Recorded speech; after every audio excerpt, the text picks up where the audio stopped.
Սիրելի հայրենակիցներ, իմ գործընկերներն այսօր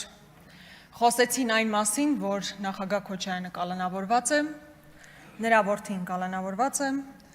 եւ այսպես մասշտաբային հերթական քաղաքական տերորն է իրականացվում, այս անգամ արդեն Հայաստան Դաշնքի առաջնորդի եւ նրա ընտանիքի անդամների նկատմամբ։ Եվ այդ ֆոնին Սասուն Միքայելյանը գալիս է ամբիոնին ելույթ է ունենում, իմիջիալից այլ պետք է հասկանալ, թե ինչպես է ելույթ ունենում այն պարագայում, երբ գրանցված չէր, սա շատ հետաքրքիր դրվագ է, սրանից հետո մենք էլ օգտվենք նման հետաքրքիր երևույթներից։ Բայց ինչևէ, դա չի հարցը։ Պարոն Միքայելյան, դուք խոսեցիք հոկտեմբերի 27-ին։ Միգուցե տեղյակ չեք, բայց ասեմ, որ նախագահ Քոչարյանը այս բանին կալանավորված չէ հոկտեմբեր 27-ի իրադարձությունների համար։ Ես վստահ եմ, որ դուք դրա մասին պետք է իմանայիք, բայց եկել եք այստեղ մի ամբողջ նարատիվներ եք կառուցում մեր երկրում տեղի ունեցած ողբերգությունները նկարագրելով, այո, դա մեր պատմության ամենասև էջերից մեկն է, մեծագույն ողբերգություն է տեղի ունեցել, եւ դա հիմա, որ եկել նկարագրում եք, այդ շղթան բերում եք հասցնում որտեղ։ Դուք հասկանում եք, պարոն Միքայելյան, մի ընդհատեք, պարոն Միքայելյան, մի ընդհատեք։ 8 տարի իշխանության եղած մարդիկ նման հարցադրումներով չեն խոսում, պատասխաններով են խոսում, ոչ թե հարցադրումներով։ Դուք եկել եք ում եք ինչ հարցնում։ Պարոն Անդրանիկ Քոչարյանն էլ ինձ ընդմիջման ժամանակ ասում է, որտեղ է այն ձայնագրությունը, պարոն Քոչարյան, ասում է Աննա, որտեղ է այս ձայնագրությունը, պարոն Քոչարյան։ Իմ ազգանունը Գրիգորյան է, Վարդապետյան չի։ 8 տարի հնարավորություն ունեցել եք Վարդապետյան Աննային հարցեր տալու, պատասխան ստացել եք, որ պատասխան չեք ստացել, եկել եք ինչ հարցադրումներ եք այստեղ հնչեցնում։ Ես վստահ եմ, որ դուք պետք է կարևորեք ձեր կարգավիճակը,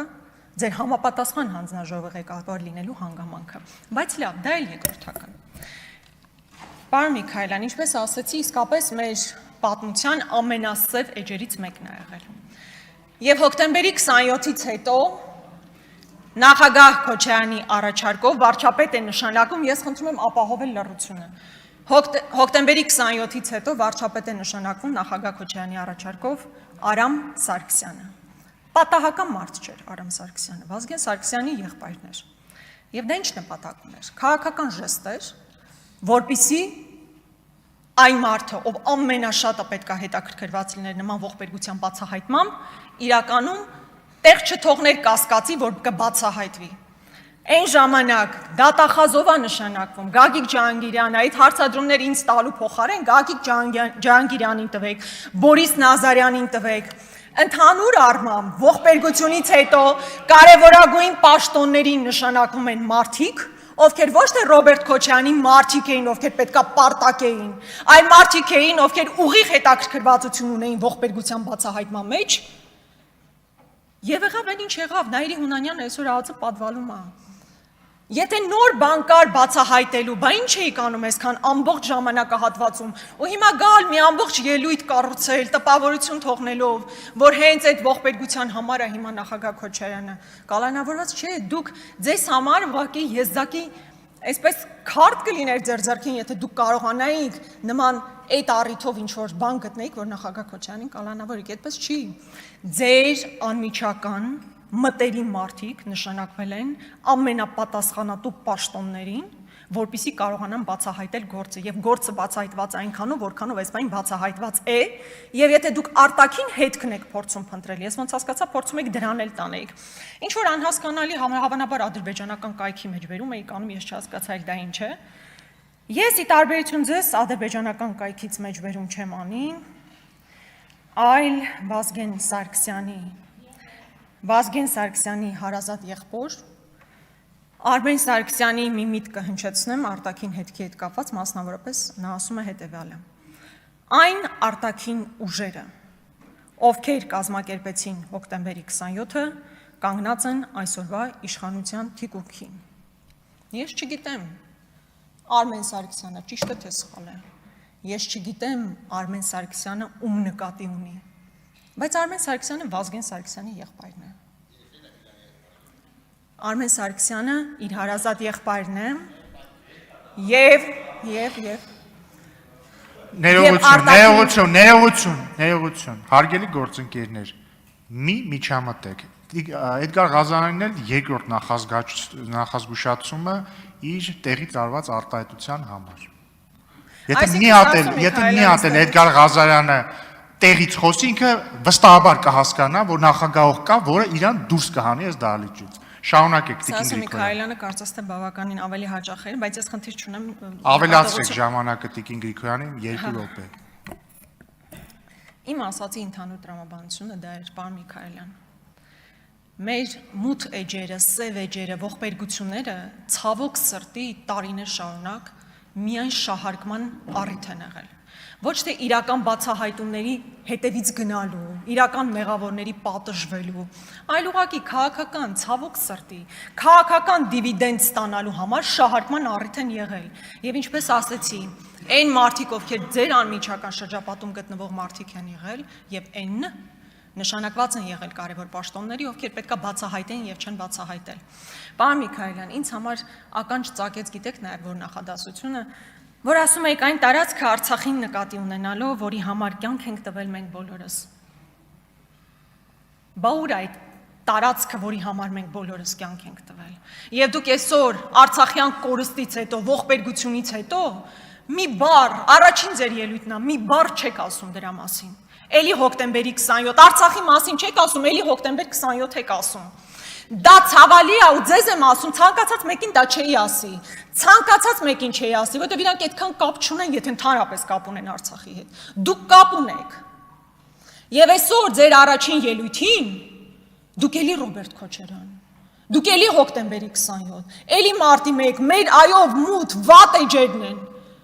Բայց 18 թվականին չեմ գոռում, ուղղակի բարձր եմ խոսում, էմոցիոնալ եմ խոսում։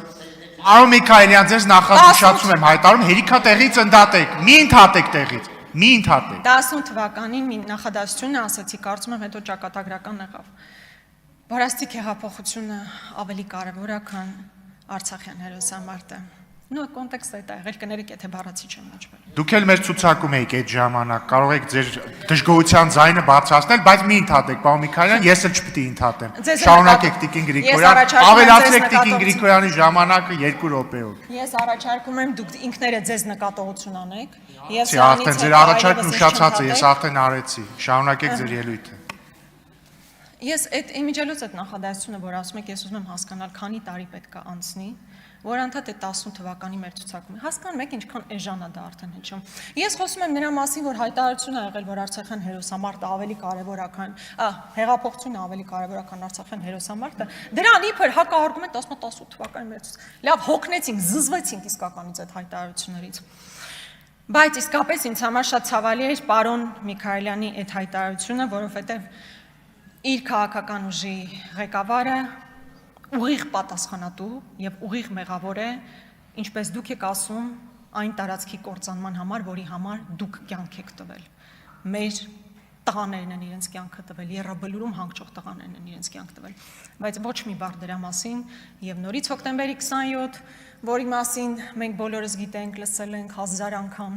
եւ որ ինչպես դուք ասում եք պիտի բացահայտվի, բայց մինչև հիմա ընդհանրապես գալիս եք որպես իշխող ուժի ներկայացուցիչ հարցեր եք տալիս։ Հարցերը ուրիշ մարդիկ են տալիս։ Դուք պիտի պատասխանները տաք, պարոն Միքայելյան, լավ հասկացանք։ Սիրելի հայրենակիցներ, բայց առհասարակ անցնող օրերի հետապնդումները ուղղակի հերթական ալիքն են այս դեպքում արդեն նախագահ Քոչարյանի մեր քաղաքական ուժի առաջնորդի եւ նրա ընտանիքի նկատմամբ։ Բայց ես չեմ ուզում, որ սա մենք առանձին ֆրագմենտ դիտենք։ Սովորաբար ռեպրեսիաները քաղաքական ուժերի, քաղաքական գործիչների նկատմամբ նու տրամաբանական է, որ լինում են մինչև ընտրությունները։ Վատ է, կարելի է բնականաբար վատ է, որ ռեպրեսիաներ լինում են ցանկացած քաղաքական ուժի նկատմամբ։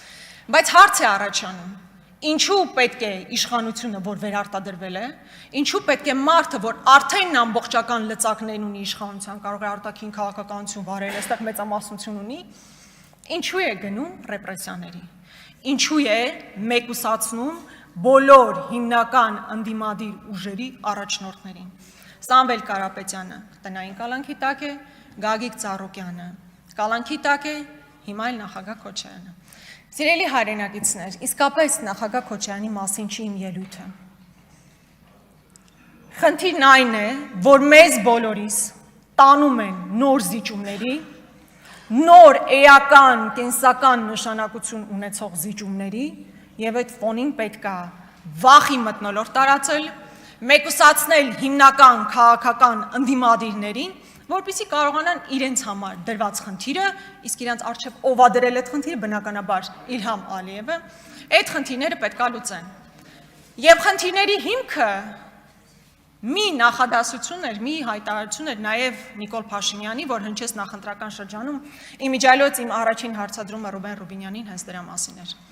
Նիկոլ Փաշինյանի հայտնի հայտարարությունը, որ եթե մենք չստանանք սահմանադրական մեծամասնություն, լինելու է պատերազմ։ Սիրելի հայրենակիցներ, միայն նպատակն այն չէր, որ վախի մթնոլորտ տարածվեց, չնայած դա էական նշանակություն է ունեցել ձայների հետագա արտացոլման վրա։ Խնդիրն այն է, որ սահմանադրական մեծամասնություն ստանալու նպատակը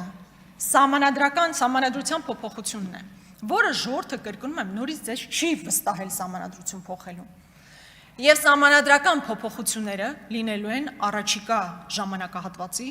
կարևորագույն անկյունակարային քաղաքական օրակարգը։ Կրկնում եմ, որին մենք դեմ ենք քվեարկելու, որը մենք ամեն կերպ ցույց ենք տալու, որ չպետք է ընդունենք, որովհետև Հայաստանի Հանրապետությունը ինչքան էլ խնդիրներ ունեցած լինի, երբևէ չպետք է ապրի մի սահմանադրության ներքո, որը ուղիղ Ալիևի պատվերն է եւ ոչ թե ներքին օրակարգով ձևավորված իրականություն։ Եվ սա է խնդիրը, որ այս ամբողջ ռեպրեսիաներն իրականացվում են բացառապես առաջիկա բոլոր փորձությունները, այսպես քիչ թե շատ թեթև անցկացնելու համար։ Կրկնում եմ, նախագահ Քոչարյանը խնդիր չի ունեցել, նաև 18 թվականին կարող էր չգալ, հիմա էլ կարող էր քաղաքական պայքարի մեջ չլինել։ Ինչպես 18 թվականից առաջ շատերը, ում Նիկոլ Փաշինյանն անձամբ օլիգարխ էր հայտարարում, քրեաօլիգարխիկ համակարգի մաս էր հայտարարում, այդ մարդիկ հիմա շատ լավ էլ համագործակցում են Նիկոլ Փաշինյանի հետ։ Այդ մարդիկ շատ լավ են համագործակցում ու խնդիր չունեն ընդհանրապես։ Եվ այն մարդիկ, ովքեր համարձակվում են ձայն հանել եկեղեցու հետ կապված, արտաքին զիջումների հետ կապված, նրանք ենթարկվում են քաղաքական հետապնդումների եւ սա ուղղակի փաստ է։ Եվ նաեւ մեր քաղաքացիներին, ովքեր մեր այն հարգելի քաղաքացիներին, ովքեր ամեն դեպքում ձայն են տվել Նիկոլ Փաշինյանին։ Սիրելի հայրենակից, այն հայտարարությունները, որ կխլենք, կտանք, ժողովրդին ենք վերադարձնում։ Ես ուզում եմ ինքները ձեր առաջ անկեղծ լինեք։ Եվ ասեք այս 8 տարիների այդ օրակարգով ձեզ դեռևս հրամցնող ուժը ձեզ անձամբ ինչա վերադարձրել։ Հովիկ Աբրահամյանի տանը դուք եք ապրում, թե Նարեկ Նալբանդյանն է ապրում։ Հեծը, որ հայտարարվում է, որ խլվել է, որպեսզի վերադարձվի ժողովրդին, ինչ ժողովրդին է դա վերադարձվել։ Այո, Ռոմանոս Պետրոսյանը բավականին բարձր աշխատավործով են աշխատում է, ԿՊ-ական բոլոր այն անհատները, ովքեր նաև ինչ-որտեղ աշխատանքի խնդիր ունեն, այնտեղ տեղավորված աշխատավարձ են ստանում։ Մուլտի վելնեսը մի օրում դառնում է Երևան վելնես, այդ մի մարդը, որ աբանիմենտի համար փող էր տալիս, հիմա գնում է, այստեղ է փող տալիս, խլվել է։ Խլվել է, նշանակվում են մարդիկ այդ բոլոր բիզնեսներում, որոնք ուղիղ փոխկապակցված են ԿՊ կուսակցության հետ, եւ սա է իրականությունը։ Էլ չեմ ասում, տարիներ շարունակ խոսել եմ Անիֆի մասին 25 միլիարդը կերելու որևէ մեկը դրա համար պատասխանատվության չի։ Ավարտեք։ Քանի որ բավականին խանգարեցին։ Խանգարեցին, դրա համար 4 րոպե ավելացրել եմ, ավարտեք։ Մեծ հաշվով սա էր։ Եվ այս քաղաքական հետապնդումները իսկապես մեզ նոր զիջումների տանելու համար են, որ արվում են, բայց ինչպես մի անգամ արդեն ասել եմ, որևէ մեկ անհատի մեկուսացումը չի բերելու նրան, որ 100 հազարավոր մարդիկ իրենց դիրքորոշումը փոխեն։